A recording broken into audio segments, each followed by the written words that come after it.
سلام، داستان من از اینجا شروع میشه.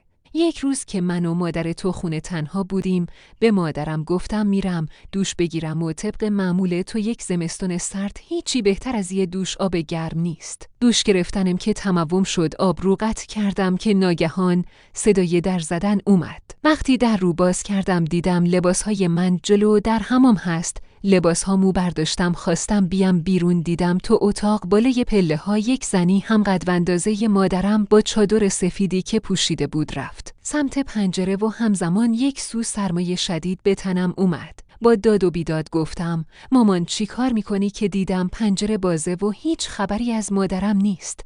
بلند داد زدم مامان مامان غیره، تا اینکه مادرم از طبقه پایین اومد و به هم گفت چی شده. من ماجرا رو برش تعریف کردم. مادرم هم گفت پسرم دیگه از موتوری جنس نگیر. من یک رو رفتم پیش همسایه پایینی، لباساتو که خودم برات گذاشته بودم. گفتم یعنی تو 2 دقیقه پیش در هموم رو نزدی؟ مادرم گفت نه من در نزدم، فقط لباسهات رو من گذاشتم و بدون در زدن رفتم پیش همسایه. خشکم زده بود. هی میگفتم تو در زدی و مادرم با 1000 قسم میگفت من در نزدم و پنجره هم من باز نکردم. مادرم گفت دیوونه شدی؟ ما به خاطر تو اصلاً پنجره باز نمی کنیم. یادم فشارم افتاد و با ترس برای مادرم تعریف کردم. امیدوارم دیگه هیچ وقت تکرار نشه. تشکر از خوانندگان و ناشناخته های عزیز.